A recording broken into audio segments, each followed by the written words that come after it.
Well, how are you? Good. I'm hanging in there. It's a hot Great. day today here. It's a hot day. It's a hot day, yeah.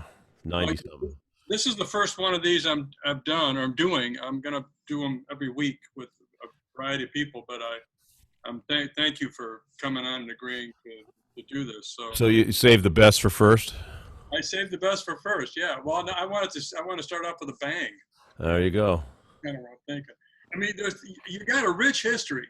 I mean, you've done a lot. You've been around long time. You've got the whole Jack McDuff thing, the Stanley Turrentine thing. You've got 30 or 35 records, I think, or CDs, or music projects that you did as a leader. You're probably on another 70 or so that I counted up, at least, when I went to the internet. I mean, you're all over the frickin' place. You produce, you've just done a whole lot of stuff. And so I kind of want to dive into to a bunch of different subjects, if you don't mind. No, let's go. Go ahead. I'm sorry. No, go ahead. Yeah.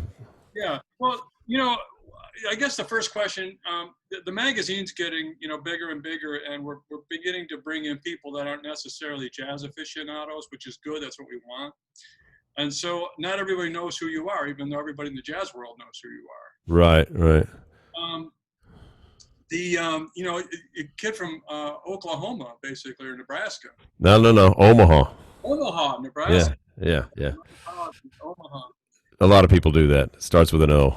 Yeah, Omaha. Oh my God. Well, anyway, so what's going on out in Omaha that you like guys like you and Matheny and all that come from that part of the world, and how did all this get going?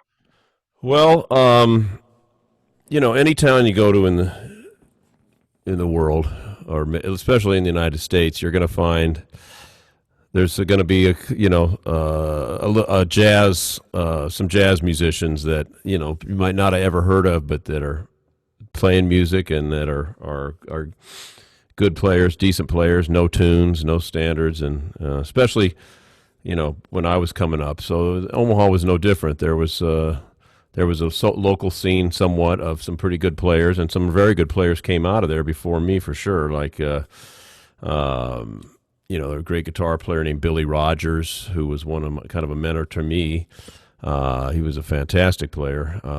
And Victor Lewis, another guy that comes to mind, just a couple people you might have heard of that are, Victor's played with everyone. When I was in high school, I saw that, he was on this Dexter Gordon record called Sophisticated Giant. So that was very inspiring to me to say, oh, wow, here's a guy from Omaha, that's already in New York doing it. But yeah, so I, coming out of rock, from a young age, started taking guitar lessons at 10, playing in bands by 12, playing all the rock and roll stuff and hard rock and all the crazy stuff. I guess I started, I guess the first time I would have heard, my very first record was a record, Disraeli Gears by Cream, which is, we know now is obviously blues-based stuff, and Eric Clapton was playing, Albert King type licks. And so, here I'm in Omaha, and I could have gone 3 hours east and seen Albert King in Chicago and all these, where the music is really invented, but I'm catching it secondhand from London, from these English bands. But anyway, I think that's how a lot of us got experience to it. But so, that and Santana, the groups that kind of were improvising a little bit, I guess would have been my gateway into jazz. Allman Brothers too later on, but then I went to and I was a pretty good player because I was playing a lot of gigs and stuff, and I went to a jam session at the Union, and they were playing a song for my father, and I got up there and started ripping on my rock and roll licks over it, and one of the guys said, no, man, this is jazz, you can't be playing those rock licks. So I went to the next day. I went to the record store and said, "Where's this jazz? I got to buy some jazz records." So I went. He said, "Back there." So I went back there, and somehow I walked out of there with a Coltrane record, My Favorite Things, and a George Benson record, Beyond the Blue Horizon. Still two of my favorite records, and got hooked and just started listening. And all my buddies and I did the same. We started playing tunes, and I went to Aebersold workshop for a couple of years in the summertime, and my combo teacher was Joe Henderson the second year.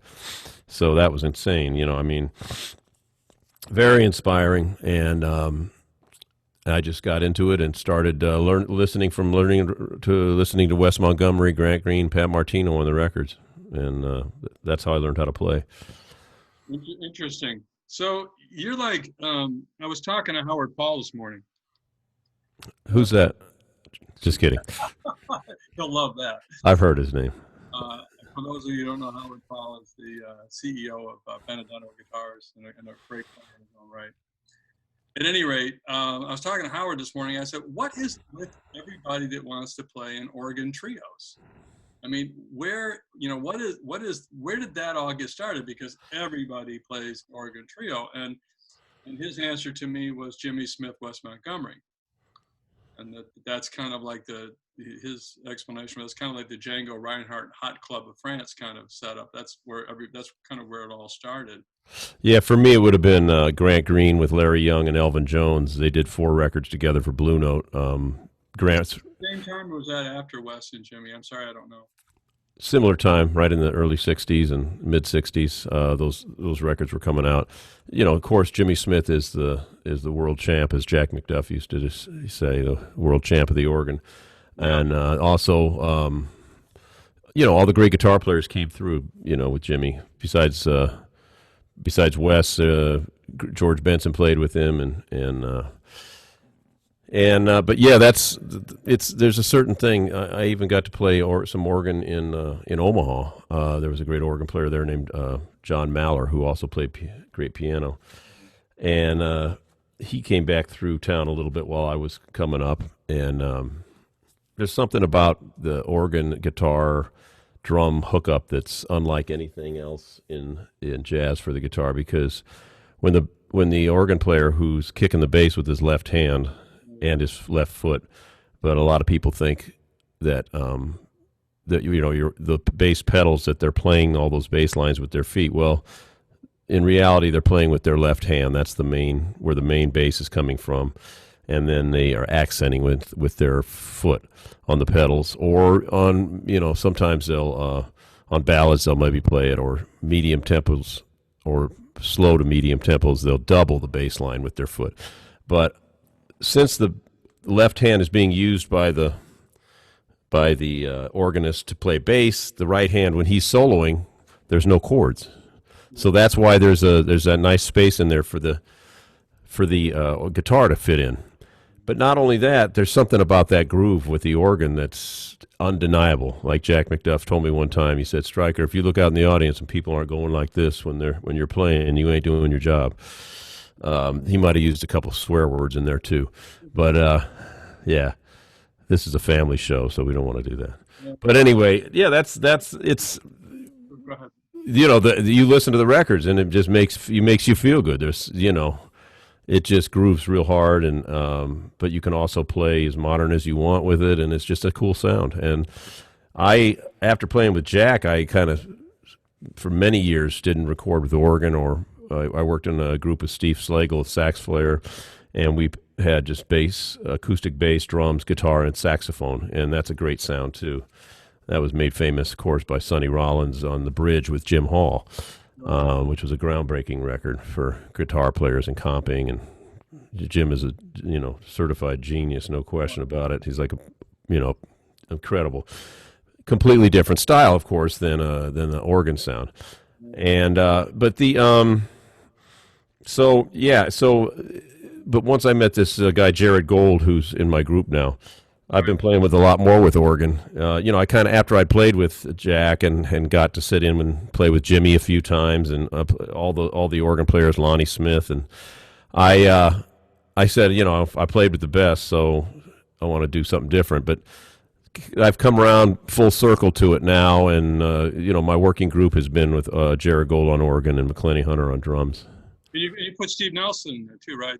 Yeah, well, on my 8-track project that I've been doing the last few years, I decided to add a vibraphone instead of saxophone, which is the classic sound of the organ quartet, would be tenor with the guitar, organ, and drums. And I decided to get a little bit different sound to add the vibraphone. It wasn't the first time. The first time I actually heard that would have been on a Grant Green record called Street of Dreams with Bobby Hutcherson added to that group I mentioned, Larry Young and Elvin Jones.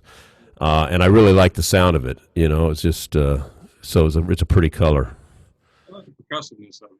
Yeah, and it's nice to have a foil to play melodies with, instead of trio. Let's talk about the projects that you've done, 8-track projects. You've got 8-track 2, and 8-track 3.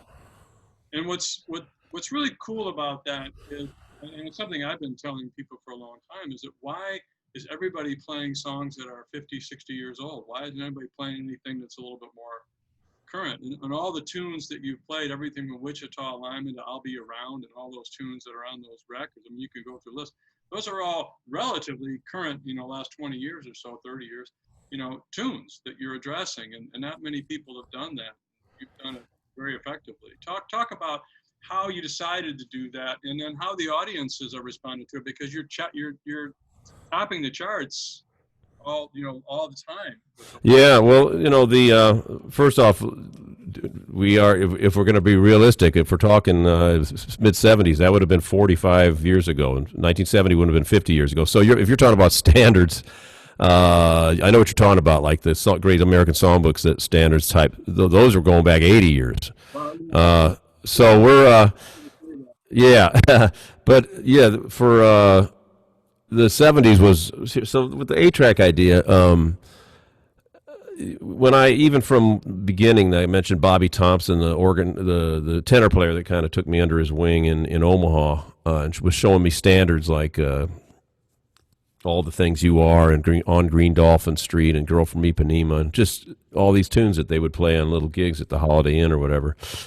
They would always throw in a tune like Call Me, or I'll Be Around, or You Were the Sunshine of My Life, some kind of pop tune, but do it in a jazz way. So it never seemed strange to me to throw in that. And then when I got with Jack McDuff, he would also throw in a pop tune occasionally. And Stanley Turrentine, who I worked with for about 10 years, did a record of all Stevie Wonder music, and he always included pop tunes. So it was always a way to bring the audience in. Sure, it's great to play original music, and which I do a lot of, and it's great to play standards, which I do a lot of. But these tunes, when you bring a tune in that they recognize from their youth, which is for me, in the 70s, I was in high school, mid 70s, and I had a 8-track in my van, an 8-track player. Some people don't even know what that is, but I know what that is. Here's an 8-track. Yep. And you would this is the first time you could play a tape in your car. So it was it wasn't the greatest invention that was ever conceived. They had a lot of problems. They would skip tracks, and they would you'd have to stick a matchbook in there to. I don't know why you would have a matchbook in your car back then, but anyway, that's another story. But you would stick a matchbook in there to hold the tape in there so it would play. But it was during that period of the 70s, man, there's just a lot of great music from Stevie Wonder and Marvin Gaye, you name it. My whole repertoire that I played, if it's not original, is all from that era. Yeah, so anyway, I had the idea that what I would do on gigs is I would throw in a tune by the Carpenters or something, Close to You, and I'd say that's going to be on my next record. Dave Stryker plays the hits of the 8-track, and people would laugh, and then people started coming up on the break and saying, hey, when's that 8-track record coming out? I want to buy that. And a kind of light bulb went off in my head, and actually my wife also, who was, suggested I do it. I said, let me go ahead and it sounded like a good idea, man, just call it 8-track. And then I said, I better hurry up and do this before somebody steals my idea. So I made the first 8-track with Stefan Harris on vibraphone, Jared and McClenty, and man, people really, really liked it and still do. Oh, yeah. And so it's, but the challenge was picking, I'd make a list of tunes, and then I'd have to figure out the ones that I could do something with so that we could play them our way, in a jazz way, and improvise over them, and it wouldn't, but it's easy on some of the tunes. There's just great harmony and chords and stuff in those songs back then. Particularly like Carpenter's tunes. I mean, Richard Carpenter was quite a guy. The harmonies in there I think are pretty cool. But you also pick on "Sunshine of My Sunshine of My Love" from Cream. Right, that was actually on that first record I ever bought. I know. Like that was a weird one to pick because of the the rhythm of it and all that. But I liked what you did with it. Thank you. Yeah, well, that's when you think about it, basically it's just a blues. So turn down my mic a little. I saw I was. Sound okay to you? Yeah, you're fine. All right. Going in the red a little bit. All right, cool. So let's go back. You were talking a little bit earlier about you're playing rock and roll, and then you've morphed into jazz. I've watched over the last couple months and all of that, and I've watched your YouTubes from when you were playing in the '80s, I guess it would have been in the '90s. And I'm watching you play today. How do you feel your style has changed, grown, morphed, stayed the same? How do you feel your personal guitar playing has evolved? That's a great question. I feel like everyone has their own sound inside them. No matter what level you're at, you express yourself, and that's part of you, Right. Your music. And so from the beginning, I always had my sound, but as time has gone on, of course, with the great thing about music, you keep learning new things and learning. It never ends. There's so much you can always learn on Right. music. That's why in a time like now where we're things have changed so much and we're locked down with not too many gigs or any, if any, anymore. We still have that guitar is just still sitting back there looking at me. And, I think the same feeling. You can always go pick that thing up and work on something. And but as far as your sound, so I think your sound is always there. But as I've I think one of the biggest things for any musician is to have their own voice. So I hope that after all this time I've been playing, that when somebody hears a guitar player, they might be able to say, "Hey, man, that's Dave Stryker. That sounds like Dave." And some people have said they can. So that's I know all my heroes. I can name Kenny Burrell and George Benson, Wes Montgomery, Grant, Pat Martino, Jim Hall. Right. I bet I could pick them out of a blindfold test. You could. Yeah. So because you just can tell in one note. Stanley Turrentine, a guy I worked with for all those years, man. Yeah. You can tell him in a one or two notes that's him. Right. Not wild. And that's what we want to. That's what we want to have is to be able to project our own voice. It's great to, we need to transcribe and learn from the others, and that's how I learned. But you don't want to be a carbon copy. You want to just you want to take and be inspired by your heroes and add it to your own thing. Yeah, you kind of learn what they were thinking and what their approach was. You don't want to copy their approach, but you want to understand their approach and maybe take that and stand on the shoulders of giants and try to do something. Exactly. So you went from an L5 to the 347. I'm sure there was maybe things in the middle of that. What made you go from an L5 to a thin line? Yeah, good question. Well, I had I guess when I first started, I think the first guitar I ever had was a Fender Jazzmaster, which have now become popular again. And it actually turned out to be it's a pretty hip little guitar.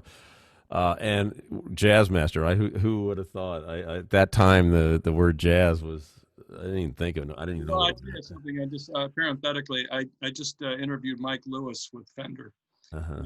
It's been posted. He's the head of the custom shop, and we were talking about that back in those days, Fender was considered the modern guitar, for modern players, and they appealed to not to rock players, but to the jazz, especially the country swing guys in the day, Mm-hmm. because of the comfort in playing and all that. And the jazz master, yeah, like we don't think of the jazz master as a jazz. Well, I tell you, you can find a video on YouTube of Joe Pass playing a Jaguar, and you can't even believe how awesome it sounds. No, So it's not, it's not the instrument, it's the player. But anyway, that would be my first one. Then of course I bought a black Les Paul from Joe Voda in Omaha, Joe Voda's Drum City.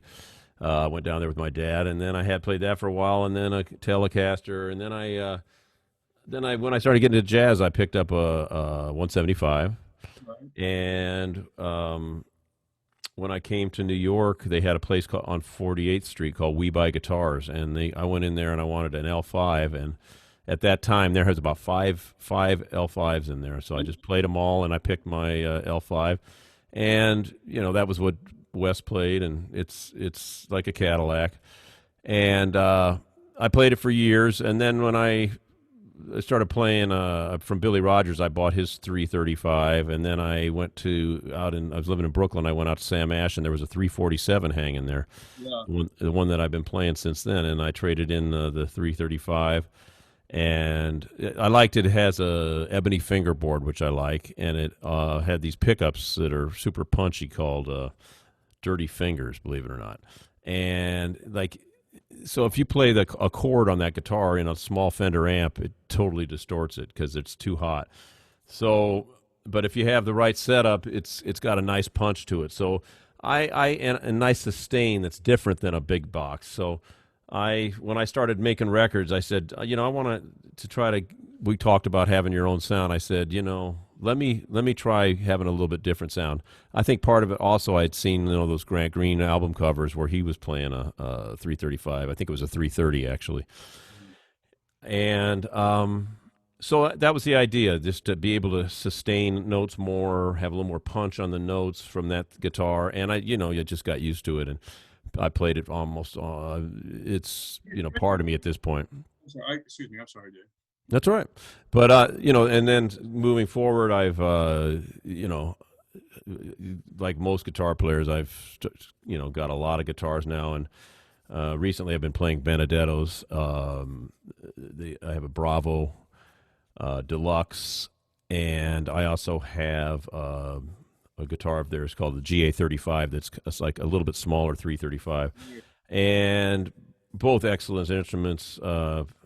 I think they're one of the best makers out there, and plus they're all American, all out of Savannah, Georgia. Everything is completely American made down there, and you get what you pay for. Yep. And one thing I'll say about when you play a chord on that guitar, on that like that GA35, I hear every note. Yep. I on a Gibson not so much, but it's hard to. That's part of me that Gibson is. Listen, you're absolutely right. That's a big deal to me. If you can, especially if you play any kind of a complex voicing, you want to hear all the notes in the voicing, not just two.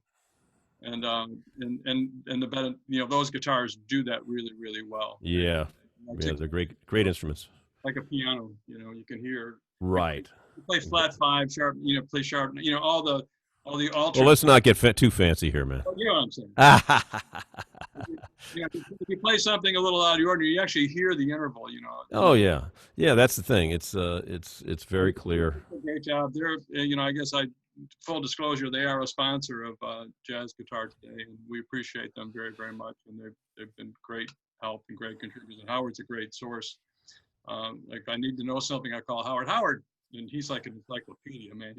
Oh yeah, he's a good guy and a good player too. Oh yeah. Are you still playing with 13s? You really got that? I am. I play 13 to 56 Diodario's flat round wounds. On some guitars, I'll play flats. On some of the jazz boxes, I'll throw on. But I don't know. I just seem to always go back to the rounds. The flats. I know a lot of the greats all played with the flats, but to me, they just. I don't know. It goes back to trying to have my sound, and my sound seems to be the round wounds. And I use a plain G, like a 22. Yeah. I don't play 13s. I play 12s on one guitar, 11s on another guitar, but most of my guitars are 10s. Yeah, I mean, it depends what kind of music you're playing. I mean, for playing jazz, I think a little resistance, helps. Yeah, it helps. Playing those lines, bebop lines and all that kind of stuff, the notes have got to pop. And one of the things I noticed between when you play with even your 347 and your L5, L5s have a thing. The notes pop out of those guitars really, really strong. And your 347 does that as well, but it's because you've got 13s on it. I don't know if I've ever played a thin line guitar with strings that heavy on it, but it explains to me why you are still able to get that L5 thing with that guitar and something different, you know? Yeah, I think so. I think the having a little bit heavier strings helps. And right, 13s to me don't even feel that heavy at all at this point. You get used to them. But 12s are fine too. And if I'm playing funk on a Strat or something, I'll put 11s on there. Right. It gives it a different sound. It's better. Pete Townsend, I can't remember what strings he was using for the longest time back in the heyday of the Who, but he said that his guitar was strung so tight that he couldn't play it at home. But when he got on stage and the adrenaline was flowing, it felt like rubber bands. It felt like, I think some of that takes over as well. But, yeah. So I was going to ask you, I've got a couple more questions for you. You talked about you changing your playing style. You've done arranging and producing for people, and you're also teaching to a couple of different universities. Are you still at 2 different schools now? I am at 3 different universities at the moment. I teach at Montclair State in Montclair, New Jersey. I teach at Rutgers in New Brunswick, New Jersey, and I teach at Indiana University in Bloomington, Indiana. And because of the pandemic right now, all 3 schools I'll be teaching online. And but I was going out and commuting out the last 7 years to Indiana every other week. I would fly out there and teach for a few days, and I've enjoyed it. I didn't come up the academic route at all. I came up as a player and had the great fortune to play with some of the masters while they were still alive. We've talked about Jack McDuff and Stanley Turrentine and others, and I feel that I have something to offer from that experience, and I want to share that approach that I learned, which isn't always necessarily the most academic approach. Students can get that somewhere else. You do have to know all your scales, modes, all these kind of things. I teach more from the idea of, and the book that I have out is also lines that are derived from those scales, lines that are, I call it, the language of jazz. So, we take lines that 2-5-1 lines or blues type lines that work over chord changes, and of course, this is all stuff I learned from the records, and incorporate that into different standards. And I just show how I, approach of playing through tunes, and the ultimate idea is for the student to be able to help them to find their own voice, and maybe just give them some ideas to get them going on the road. And we also do transcribing. I also have a teaching site at artistworks.com, which is really a great resource. And I have quite a few students there. And same thing, I've got it's a nice David Butler and Patricia Butler have set up a really nice online school that where the students are able to study. I have lessons from how to tune your guitar to how to play giant steps and everything in between. So they pick where a song to work on, for instance, on Green Dolphin Street or Blue Bossa or something. They send in a short video of them playing over the tune my ideas, and then every once a week I send a VE that goes onto the site and addresses each student individually. So it's kind of unique in that way. It's different than the just watching a YouTube for an hour and not having any interaction with the I'm actually back in school teacher. Again. I've been going to college since 1976, and I'm back in school again. I'm studying acting right now. Okay. I went to the jazz school at Georgia State from 2013 to and it's online. So you would be called a super senior then. I am. You ever heard that term? I don't want to hear that. It's funny, when I was down at Georgia State in the jazz school, I was 3 times older than my fellow students. Hey, that's what I said about music or whatever you do. I had a lot of, Acting, there's always more to learn and every time I in see the arts. those guys that I went to school with out on the streets, playing gigs, I mean, it's like, I don't feel the age difference. I mean, it's these guys are in their early 20s now. It's like, because I had to suffer through all that stuff with them. It was really a lot of fun. But what I was going to say about the acting school is that guys like you and Frank Vignola and a few people that have been at this online thing for quite some time really have a leg up, because even Georgia State University, taking that, the technology and getting it all together and how we're going to have classes and do this and that and the other thing. I mean, they're still going through a learning curve there, as a lot of universities are. Some were ahead of the game, and there's just the sheer numbers of people that are now learning and transferring information online is just it's crazy, to the point, and I don't mean to get too long-winded with this, and I'll probably edit this out, but to the point that some of the technical pieces that you need, like there's a little adapter called an Elgato Cam Link. You haven't been able to get those for 7 months. You can't get them. They're just gone. But anyway, let me ask you a few more questions about the guitar. Yeah. Well, I would just say, just to piggyback on that, I mean, it's the way we have to do it now. So Yeah. we can't it's not ideal, this situation, but we have to make the best of it and try to stay positive and keep moving in a positive direction and put some positivity out into the world, which is something that music can do. So, what's missed in a lesson is the one-on-one playing together. Right. And, hopefully that technology will get better as far as being able to play at the same time. But right now it's a good time to, we work on, I say, play me a chord melody version of Misty, or Darn That Dream, or something.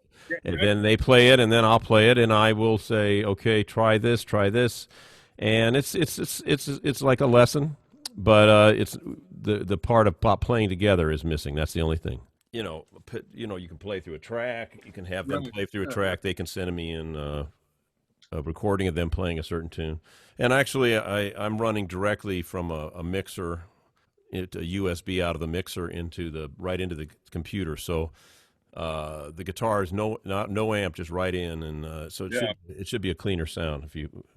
All I'm doing, I've got all this equipment. If I could turn this around, I could show it to you. I've got the only thing I'm doing right now is I'm literally everything is just a computer, the microphone, camera, everything, because I do have some lights that are a little bit fancy. A couple more questions about, if you don't mind. You've played with, unbelievable names, unbelievable people.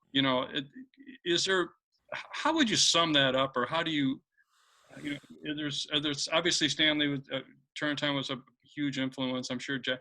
But you've also played with Dizzy. You played with a whole bunch of people. Those I got because I played with Jack and because I played with Stanley. Then other opportunities came up where I was able to play with Jimmy Smith, for instance, because he would come and sit in when Jack was in town somewhere. I even have a recording of that night in San Francisco in 1984 with Jimmy Smith sitting in. Oh, wow. And then when I was with Stanley Turrentine, guys like Freddie Hubbard, same thing. We would do some gigs with Freddie occasionally. And so through those guys, I got to play with a lot of, and Dizzy also played with Stanley one time. I wasn't working in their groups, but I did get to play the experience of, playing on a gig with them. But the main gigs that I was employed by would have been Jack McDuff for 2 years, and then Stanley for about 10 years. Is there a sentence or two that you could sort of sum up what makes the great guys great? I think people respond, to feeling, playing from the heart. People that aren't musicians aren't that concerned with a lot of notes and a lot of fancy stuff. They feel it when it comes from your heart, and you're playing with heart and soul. And luckily, I got that experience of playing with guys that played that way. Stanley, of course, and Jack. They play with a lot of feeling. And so I think that's, but not to say that, a guy like George Benson plays with a lot of feeling, but also plays the most amazing guitar incredible lines and modern and everything in between. Same with Wes. All of these guys, they're deep. They go real deep. So that's like, it goes back to what I said about music. There's a never ending well to tap into. You'll never get it all. You'll never, it's just unattainable. There's so much more to learn. But it's going back to, what makes somebody special is I think it's just how they make you feel. So, and that comes from playing with, soul and heart, and that always is going to communicate to people. And I tell my students, there's, the big three in music are sound, time, and harmony, in that order. So your sound is the first thing that people hear. What kind of sound are you putting out into the world? Next thing is your time. And that's a hard thing to teach. You can't really teach a time feel. It's something that locks in and just feels good. That has to be learned from listening to the greats, listen to the records. I listened to Grant Green and Wes Montgomery and Pat Martino so much that I said, that's what it's supposed to sound like. And so then time, and then after you got that, then the harmony. You need all three, but I've listened to a lot of players, and I listen to a lot of players live, and I listen to a lot of music, and I guess I don't sound. I just kind of take for granted, but I think the thing that I've identified is time. The guys that just really lock in the groove, whether they're a little bit behind it, a little bit in front of it, or dead on top of it, whatever. But there's something about it that pulls you, drags you, pushes you, and all of the great players. Their timing is just impeccable, and it's nanoseconds. It's like it's a feel thing. You can't even. Yeah, you can't really put it into words. It's more of it's a feel. But one thing I will say that that exemplifies your playing, your time. I mean, you push the groove with your single note lines. I mean, Pat Martino is very much like that. I mean, Pat can play by himself. He wouldn't need a drummer. I mean, his time is so ridiculous. Sure is, yeah. But your playing is very much that way, and I think your phrasing is very much that way. I mean, you lock into you lock into it, and everything pulses, everything feels good when you play. So. No, thanks, Bob. I appreciate that, man. So I just before we close up, if you don't mind, I don't know. I watched a video. I know this. I don't want to close on a downer. I really don't. We'll have to do something nice after this. But I watched you and Vic Juris play that little jam that you did at the Valley Guitar Store, I guess it was. Oh yeah, repair shop. Yeah. A little jamming together. I know that you had. He was your neighbor across the street, and you have profound respect for him, and he was an amazing player. And I think he had the position at Rutgers before you, right? Wasn't he? He did. Yeah. He asked me to take over for him when he got ill. And how long has he been gone now? It'll be a year in January 1st. Yeah, I knew it was getting. I was thinking he's been gone a little while, and it's not really a downer though, Bob. If you think of it like what I said at his funeral is that don't cry because it's over, smile because it happened. So we're just be glad that we got to know Vic or hear Vic and be moved by his extraordinary guitar playing and his extraordinary the way a person that he was. Right. And we're all going someday, so it's how we live our life while we're here and how we conduct ourselves that lives on. Don't cry because it's over. Smile because it happened. Boy, I needed to hear that today. Good. I think believe it or not, you know where that came from? Nope. I don't know. Dr. Seuss. Really? Yeah. I did not know that, but I tell you what, I am going to. But I took it over. I'll give you. You can just attribute it to me. I will attribute it to you. I'll tell you what. I won't share with you why that's so important to me. But yeah, well, I think it's important to all of us because we all have people that mean a lot to us.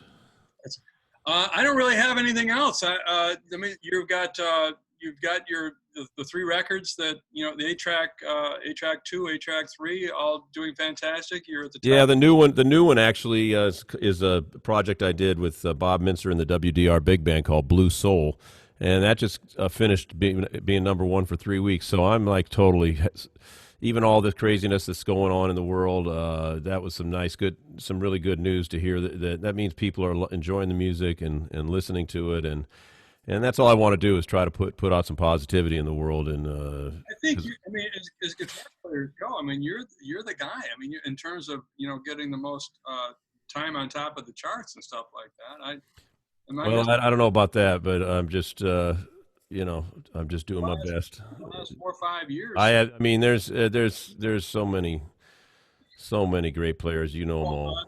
I mean, it's just a matter of we all are just trying to keep it moving. That in terms of recognition on the charts, you know, for whatever that's worth to you, you've done extremely well with figuring out how to take an art and keep it art, yet bring it to more people, because there's a boatload of great players out there. There's a boatload of them, and as I was talking to Eric Johnson a couple weeks ago, and the great rock player, and he said, yeah, now he said last year they were 12 years old. This year they're 7. He said 7-year-olds can play Cliffs of Dover better than I can. He said it's sick. Yeah. But anyway, congratulations on all your success. Thanks, Bob, and I'm happy to be the first guy in your series here, and good luck with it going forward. I think what you're doing with the magazine is needed. I remember as a kid growing up, waiting for that Guitar Player magazine to come in the mail. I still have a box of them in my basement, and you're filling up that need, especially for jazz. All right, thank you, Bob, and look forward to checking out the next issue. All right, brother. Thank you so much. Take care. Bye-bye.